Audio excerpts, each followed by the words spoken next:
Tic-tac, ainda é 9h40, o relógio na cadeia anda em câmera lenta. Bom dia, são exatamente 13h04 da tarde. E estamos aqui, olha só, para mais um react, rapaziada. Porque acho que não dá pra você chupar um pau e ignorar o saco. E vamos assistir por que o Honor of You solaria o universo de Jujutsu Kaisen. E logo na thumb já tem aqui, ó, lixo, ruim. Vai achando que o companheiro Aruina tá de brincadeira, porque não, ele não tá não. E afinal todos os créditos vai pra ele, viu? Sem enrolação, sem propaganda, vamos lá começar. Wonder of You não se baseia em força física, velocidade ou poder destrutivo. Ele simplesmente manipula o conceito de calamidade. E é exatamente por isso que eu acredito que ele solaria o universo de Jujutsu Kaisen.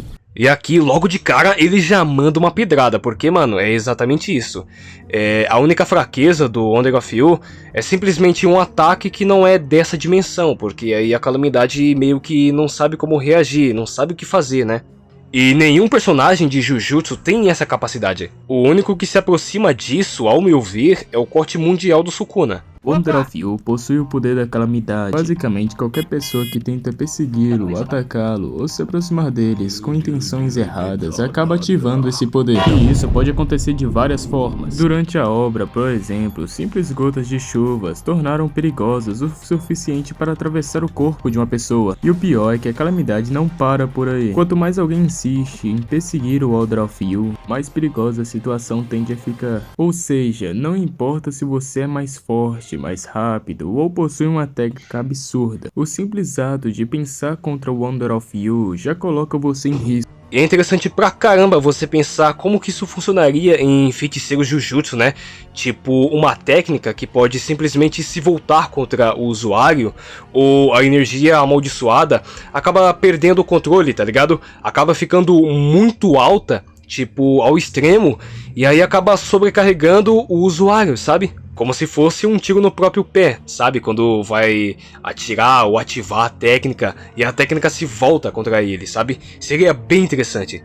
Mas agora que eu já expliquei as coisas básicas do poder dele, vamos pro que interessa. Começando pela Nobara. Pra ser sincero, ela não teria nenhuma chance, porque no momento em que ela tentasse atacar ou perseguir o Wonder of You, a calamidade seria ativada. Sem uma forma de contornar esse poder, a Nobara acabaria sendo derrotada. De novo, né? Já o Megumi também acabaria sendo morto. Afinal, por mais versátil que sua técnica seja, ele ainda precisaria encontrar uma forma de lidar com o Wonder of You. Esse é justamente o problema, porque o simples ato de tentar enfrentar o Wonder of You já ativa sua calamidade. E antes que alguém fale do Mahoraga, nem isso seria tão simples. Ah, mas o Mahoraga pode se adaptar a qualquer coisa, se adaptar, meu amigo. Independente do que o Mahoraga fizesse, ele não conseguiria se adaptar à calamidade, justamente porque a calamidade ela não é linear, não é uma coisa simples como um mero ataque, é uma coisa que sempre muda de acordo com o que está acontecendo, né? De acordo com a situação, a calamidade vai agir de um jeito diferente. Então até o Mahoraga se adaptar, meu Deus do céu, mano, o Toru já tava do outro lado do mundo. Porque a calamidade poderia agir no momento exato que o Megumi tentasse invocá-lo. Por isso, o Megumi acabaria perdendo sem muitas dificuldades do Wonder of You. Já todo daria mais trabalho que os anteriores. Afinal, sua técnica permite trocar instantaneamente de posição com pessoa e objeto, tornando seus movimentos extremamente imprevisíveis. Mas o Wonder of You não precisa acertar o todo. Eu não concordo porque aí já é uma intenção de perseguição. Com o ato de bater as palmas, ele já tem a intenção de persegui-lo e de fazer mal. Então, nesse momento, é onde a técnica deve falhar.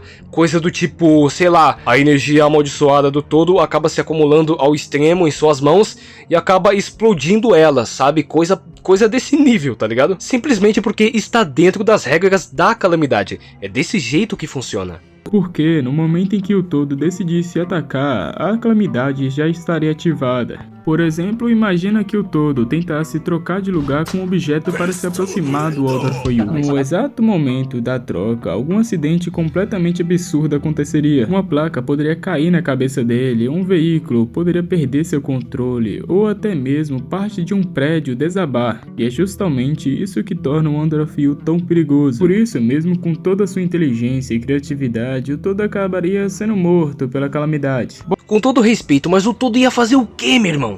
O Carlinhos chupa negão. E digo mais, ele não tem nível para a maioria dos stands de Jojo, olha só, hein? Bom, agora partindo para as maldições, estamos falando de uma maldição tão resistente que conseguiu suportar ataques que destruiria a maioria dos personagens da obra, que seria a Nami. Só que existe um problema, a Nami foi feita para vencer batalhas de desgaste, e enfrentar o Wonder of You é justamente ao contrário, porque basta um único acidente acontecer da forma errada para a luta acabar. Não, a Hanami não tem técnicas tão excepcionais a ponto de conseguir desgastar o Wonder of You. Pra mim tá muito claro que não seria tão fácil isso acontecer. O jogo é outra história, afinal, estamos falando de uma maldição capaz de destruir quarteirões inteiros com suas chamas. Mas esse também é o maior problema, porque o jogo costuma resolver tudo com ataques em larga escala. Contra o Wonder of You, isso pode ser extremamente perigoso. Imagina o jogo lançando uma explosão gigantesca para atingir o alvo, e a própria destruição causada pelo ataque poderia acabar gerando uma nova oportunidade para a Calamidade agir contra ele. E considerando quanto o jogo depende de combate direto, não tem como ele vencer. Não, mano, ataques físicos é justamente um tiro no próprio pé, mano.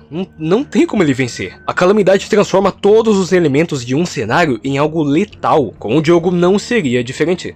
Talvez a maldição mais perigosa até agora seja o Mahito. Diferente dos outros, ele ataca diretamente a alma. E como estende a manifestação da alma, muita gente vai pensar que Mahito teria uma vantagem. Mas na prática, isso não muda quase nada. Para Mahito fazer qualquer coisa, tocar, transfigurar ou usar a expansão de domínio, ele precisaria se aproximar. E contra o Wonder of You, qualquer intenção de atacar ou chegar mais perto já ativa a Calamidade automaticamente. Tropeço, chão rachando, chuva virando projétil, Mahito ia sofrer uma sequência infinita de azar antes mesmo de chegar perto. Mesmo com a regeneração alta, a Calamidade não para, ela vai escalando até algo grande o suficiente acabar com ele. Tirou as palavras da minha boca e não preciso argumentar. É exatamente isso, o Mahito não tem chance. Ele depende de aproximação, estar perto, tocar, ameaçar fisicamente e a curta distância. E é aí onde o Wonder of You brilha. Resumindo, Mahito perde. Agora, entrando em personagens de níveis mais altos, temos a Maki Zenin. Diferente dos personagens anteriores, ela realmente conseguiria lidar com boa parte da Calamidade. Afinal, seus reflexos e sentido estão em outro nível. O que derrubaria a maioria dos outros feiticeiros provavelmente seria evitado por ela. Mas o problema é que o Wonder of You não precisa vencer de uma vez. Basta apenas um erro. E em uma luta que fica cada vez mais caótica conforme o tempo passa, até alguém como a Maki acabaria sendo pega em algum momento. Concordo, eu acho que dependendo do que acontecesse, né, qual seria a calamidade pra cima dela, talvez ela conseguisse lidar, porque ela pode meio que, entre muitas aspas, prever o futuro. Então na minha situação depende muito da situação, mas ainda assim ela perde. Já Toji fica acima da Maki. Os dois possuem praticamente a mesma força, a mesma velocidade e habilidades muito parecidas. Não. Por mais que eles sejam frequentemente comparados, até porque a Maki é muito mais filha do Toji do que o Megumi, Toji Fushiguro é superior a Maki e qualquer outro do clã Zenin. Mas existe um detalhe que faz o Toji ser superior. Ele é homem. Brincadeira. Na verdade, o principal motivo é a experiência absurda que ele possui em combate. Afinal, Toji passou a vida inteira enfrentando adversários com habilidades imprevisíveis e encontrando formas de lidar com eles. Por isso, ele provavelmente conseguiria evitar boa parte dos acidentes que derrubaria outros personagens. Não, na realidade seria a mesma coisa da Maki, porque é a mesma tática. É se aproximar, atacar, e o diferencial dele é a estratégia. Mas ainda assim, ele precisa se aproximar, ele precisa do contato físico, ele precisa persegui-lo. E o Toji não tem técnica nem defesa para esse tipo de ataque, e nem para técnicas do seu próprio universo ele tem. Ele realmente depende muito da força e armamento. Mas mesmo com tudo isso, o Wonder of You ainda sairia vencendo, já que o Wonder of You não é do tipo de personagem que resolve com experiência em combate. Toji só conseguiria sobreviver por mais tempo, mas uma hora ou outra, Toji iria cansar e acabaria morrendo. Mas, depois de todos esses personagens que eu citei, existe apenas 3 que realmente venceriam o Wonder of You. Fumihiko Takaba. Afinal, sua técnica simplesmente transforma aquilo que ele considera engraçado em realidade. E isso cria um problema gigantesco para a Calamidade. Porque não importa o quão impossível seja a situação, se Takaba achar graça de escapar de um acidente impossível, sobreviver a golpes fatal ou derrotar o Wonder of You, a realidade pode acabar se moldando para essa piada acontecer. E E isso acontece porque Takaba ignora simplesmente as regras da realidade. Por isso, Takaba é um dos poucos personagens que realmente venceria o Wonder of... Tá aí um candidato excelente, porque o jogo já muda. Não é mais se aproximar e atacar, já é mudar a realidade, tá ligado? Isso ia atrapalhar demais o Toru. A única chance que eu vejo é atacá-lo antes que a técnica seja ativada, mas aí já depende muito da situação e do roteiro. Agora, antes de chegar nos finalistas, vamos falar rápido do Sukuna e do Yuta. Mesmo sendo dois personagens mais fortes de Jujutsu Kaisen, os dois acabariam perdendo pro Wonder of You. Sukuna tem poderes de destruição insanas e regeneração absurda, mas ainda precisa ir pra cima e atacar. Qualquer intenção de confronto ativa a calamidade sem parar. Eventualmente, o azar acumularia e derrubaria o Sukuna. Já o Yuta, com todo o seu arsenal de técnicas copiadas, alto nível de energia amaldiçoada, enfrenta o mesmo problema, precisa se aproximar ou tem intenções claras de lutar. O Sukuna realmente não tem jeito, eu não vejo uma saída pra ele, mas pro Yuta, o Yuta é diferente. Pra ele eu vejo uma saída que é simplesmente a fala amaldiçoada, que apenas com a sua fala ele induz uma ordem e quem escuta vai obedecer. Então eu acredito que é uma opção bem viável contra o Wonder of You, porque não é um ataque direto. Agora, um dos casos mais interessantes, Mahoraga. No começo, Mahoraga teria uma sequência brutal de calamidade. Tropeços, objetos voando, ambientes inteiramente virando contra ele. O azar seria absurdo. E antes que vocês perguntem, mas e se ele adaptar o conceito de calamidade? Mesmo que ele consiga se adaptar, o problema principal continua. Enquanto Mahoraga tiver a intenção de atacar ou se aproximar do Wonder of You, a calamidade continua sendo ativa sem parar. Mesmo adaptado, ele ainda sofreria azar constante, porque a intenção dele gera novas calamidades o tempo todo. E se o Toru, o usuário do Wonder of You, estivesse bem do lado dele, nada aconteceria com o Toru. A calamidade continuará ativa, escalando enquanto Mahoraga tenta atacar. Mahoraga perde pro Wonder of You, mas ele é um dos que tem mais chances de vencer. Sim, exatamente o que eu disse no começo do vídeo. A calamidade não é uma coisa linear, não vai ser uma coisa que vai acontecer, vai ser uma sucessão de azar que vai afetar o Mahoraga independente do que ele fizesse, né, enquanto ele quisesse avançar, enquanto ele quisesse continuar brigando. Ia acontecer um monte de coisa, ele ia se adaptar a uma coisa, mas não ia se adaptar a outra. Então, mano, não tem jeito pro Mahoraga. Então eu não diria que ele é o mais próximo de vencer, mas sim de se aproximar, sabe? Meio que fazer alguma coisa, mesmo se ferrando muito. Agora, um dos confrontos mais esperados, Satoru Gojo. Gojo tem um Mugen, uma barreira que impede qualquer ameaça de chegar nele, e consegue atacar de longa distância com vazio roxo, um poder de destruição em massa. Porém, o Wonder of You não precisa quebrar o Infinity diretamente. O Satoru Gojo já sobrecarrega muito o próprio cérebro toda vez que usa a expansão de domínio. O Wonder of You poderia explorar exatamente essa fraqueza, fazendo com que esse desgaste evolua para algo mais grave, como um tumor cerebral ou uma falha neurológica séria. Não seria um ataque mágico, seria apenas o cursor natural do mundo virando contra ele. Por isso, mesmo que Satoru Gojo seja o personagem mais forte de Jujutsu Kaisen, eu acredito que o Gojo perderia para um tumor cerebral. Não só isso, mas também as suas técnicas se voltando contra ele, uma falha absurda na ativação do vazio roxo, do azul, do vermelho, etc. Independente se ele seja o mais forte ou não, tem muitas opções para isso acontecer. Então sim, mano, o Gojo é vítima do Wonder of You. Por último, mas não menos importante, Yuji Itadori Módulo, no seu auge completo. Nesse ponto da história, Itadori se torna extremamente forte. Ele ganha um poder destrutivo, insano, regeneração avançada, força física em outro nível, velocidade absurda e um controle impressionante sobre a energia amaldiçoada. Muita gente considera que ele ultrapassou o Gojo e o Sukuna nessa forma. Então, a grande pergunta que fica é: Itadori Módulo consegue vencer o Wonder of You? Eu tenho minha opinião, mas quero saber a de vocês. Deixa nos comentários aí quem vocês acham que ganha. Infelizmente eu não posso opinar porque eu ainda não vi Jujutsu Módulo. Eu sei que ele tá muito forte com o clivar dele, mano, ele cortou as nuvens, cara. Mas eu não sei que nível que ele tá não, então eu também vou deixar pra você que tá me assistindo, deixar aqui nos comentários o quão poderoso está esse Yuji e se ele vence o nosso querido Wonder of You. Mas é isso aí, rapaziada, o vídeo acabou. Foi legal reagir a esse vídeo aqui, gostei das opiniões dele. Passa lá no canal do companheiro Aruna. E é isso aí, rapaziada. Uou! Uou! Oh, potência, vamos lá responder mais algumas perguntinhas que eu tô devendo aqui já tem um tempo pra vocês, hein? Companheiro aí, Murilo de Paula, e ele tem aí 3 perguntinhas, vamos lá.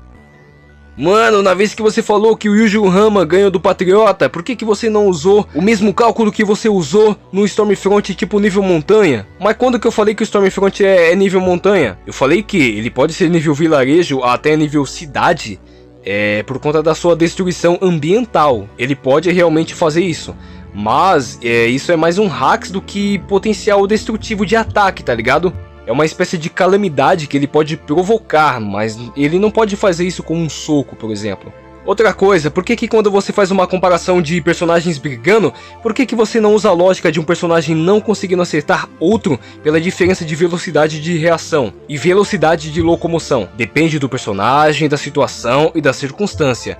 Porque isso pode ser muito mais uma coisa narrativa, de roteiro mesmo, do que habilidade propriamente dita do personagem. Por conta disso, eu não considero uma verdade absoluta. Então se o personagem consegue desviar de coisas da velocidade da luz, por exemplo, mas o seu oponente é muito mais forte, muito mais resistente, tem muito mais poderes, tem mais habilidades, mais vantagens. O argumento de ai, ele desvia da velocidade da luz, logo automaticamente ele vence, cai por terra, porque a obra não estabelece que ele pode fazer isso infinitamente, porque, mano, mesmo que ele tenha uma velocidade de reação e velocidade de locomoção superior, dependendo do combate e do oponente que ele estiver enfrentando, porque se for em velocidade de reação, ele pode fazer isso infinitamente, ele vai agir como se fosse um instinto superior, tipo, vai desviar de absolutamente tudo, ele vai prever tudo o que acontecer, ele pode fazer isso. Seja sincero, por isso que velocidade de reação não é garantia de vitória e nunca vai ser. Vai ser dependendo do personagem, pô. Agora a velocidade de locomoção não tem jeito, dependendo do personagem e do seu oponente, se ele for mais rápido, ele pode vencer. Tipo, aí já aumenta bastante, né? Porque ele pode fazer isso com ataques, né? Ele pode atacar mais rápido, se afastar mais rápido, desviar de ataques mais rapidamente e tudo mais. É muito melhor que velocidade de reação, tá ligado? Porque é mais ofensivo, é mais direto. Aí, última pergunta. Por que quando você faz uma comparação de personagens, você não usa o cálculo acima de 10 ou 100, ou confirmações? Também você ignorou vários furos de roteiro sobre nível de poder de The Boys, tipo desviar de lasers e não desviar de um carro. Cara, você tá realmente assistindo os meus vídeos? Porque, olha, dependendo da comparação que eu estiver fazendo, se eu ficar usando 100 ou até 1000 vezes superior, cara, dependendo do contexto, vai ficar exagerado pra cacete. Porque, primeiro, dependendo da situação e do personagem, esse número absurdo pode não fazer sentido. Então uma forma segura de calcular é sempre indo no número mais, como posso dizer, mais mediano. Um resultado meio termo, é alto mas nem tanto, é baixo mas nem tanto também. E como assim eu não considerei furos de roteiro de The Boys? Desviar de laser e não desviar de um carro? Como assim? Isso foi justamente o que eu ressaltei. Foi esse tipo de incoerência que eu questionei. Tipo, não, como é que pode? Ele desvia de lasers e não desvia de um carro. Foi exatamente o que eu falei. Inconsistências eu sempre falo, mano. Mas enfim, meu mano, salve pra você e tudo de bom aí pra você, meu querido. Companheiro Creator, e ele tem aqui 4 perguntas, vamos lá. Eu sei que você não curtiu muito o filme do Superman de 2025. Agora eu quero saber por quê? É por causa do personagem ou por causa do James Gunn? Não, nada a ver, mano, nenhum dos dois. Eu fiquei meio decepcionado pelo roteiro, que não é muito bom. A sensação que eu tive com esse Superman é que ele era um herói imaturo, novo, inexperiente e muito passivo, tá ligado? E não é esse tipo de postura que eu espero ver de um Superman, sabe? Não só isso, mas momentos em que a presença do Superman era imprescindível. Tipo no final do filme, onde acontece aquela guerra e o molequinho, ele tava chamando pelo Superman, tá ligado? Tipo, puta merda, era o momento perfeito pro Superman aparecer dos céus, tá ligado? Falar pra todo mundo que tava tudo bem, que ele tava ali e salvar todo mundo, sabe? Tipo, puta merda, cara, não era uma coisa difícil de se fazer, mas nem isso eles conseguiram. O Krypto também, ele é muito chato e praticamente inútil no filme. Mano, tem muitas decisões nesse filme que eu não gosto, cara, que me deixaram tipo, cara, pra quê? Mas eu já deixei bem claro que eu não considero esse filme um verdadeiro lixo. Eu não considero ele uma... nossa, que atrocidade de filme, nossa, que lixo de filme. Não, isso seria muito desonesto da minha parte, porque ele não é isso. Apesar de todos esses problemas, eu considero ele um filme ok. É um filme mediano, que pra mim passa. Eu assistiria de novo, mas não com aquela mesma empolgação. É um filme que poderia ter sido muito mais e que me decepcionou. Aí a segunda pergunta, o congelamento temporal da SDF conseguiria atravessar o Mugen do Gojo? Então, eu não vou saber te responder essa. Infelizmente, eu vou ficar te devendo. Porque eu não sei se o Mugen do Gojo, ele consegue atuar, mesmo se o tempo estiver parado, né? Se ele é superior a esse tipo de eventualidade. Eu não sei se isso é possível e se o Gojo tem essa capacidade. Mas, até onde eu vi, ele não tem não. Porque se ele foi afetado pelo corte mundial, que é um corte que praticamente transcende essa dimensão, meio que corta você fora da realidade, se eu não me engano é isso. Tem uma chance desse congelamento temporal funcionar. Aí terceira pergunta, o Homem-Aranha 616 base conseguiria vencer o universo de Kimetsu no Yaiba? Consegue, suave. Frequentemente ele desvia de ataques e coisas na velocidade da luz e até mais rápido que isso. Ele consegue lutar momentaneamente contra o Hulk. Então, mano, tranquilamente ele leva o universo. Aí, última pergunta, na sua opinião, qual é a escala do poder do universo de Uma Musume, o anime das meninas cavalo? Obrigado pelo seu apoio e pelo carinho, viu? Muito obrigado, Deus te abençoe. Não, tô ligado, eu conheço o anime das meninas cavalo. Só que eu não cheguei a assistir não, mano, então eu não sei de nada sobre esse universo. Mas eu sei que elas são rápidas pra caralho. Então, ó, julgando as cegas, eu tô vendo aqui que não é um anime de Battle Shonen, nem de Power Scaling. Então eu coloco aqui como no máximo, sei lá, nível parede. É o máximo que eu consigo imaginar só olhando assim. Mas, meu irmão, eu vou ficar de cara se alguém chegar aqui nos comentários e falar: mas Yossi, no capítulo tal, que não sei o que, a Shin Shaoxin, ela concentra um ataque que destrói um quarteirão, abala uma cidade, cria um terremoto de magnitude 50.000.0 e destrói um universo, meu irmão. Eu vou ficar realmente impressionado se alguém falar isso pra mim. Mas é isso aí, mano, o vídeo ficou bem longo, caceta, mano, 7 minutos já, bicho. Cacetada, bateu até uma fome aqui, vou almoçar daqui a pouco, não comi ainda não, só tomei café. É isso aí, rapaziada, vamos lá, em breve vai ter mais vídeos, amanhã, se Deus quiser, vai ter mais vídeo. Eu vou preparar hoje à noite o roteiro para um próximo vídeo no meu canal principal. Não sei se eu vou conseguir lançar amanhã, mas é isso aí, mano. Vamos lá, vamos continuar. Mas é isso aí, mano. Eu sou o Yoshi, vou ficando por aqui. Falou, até o próximo vídeo.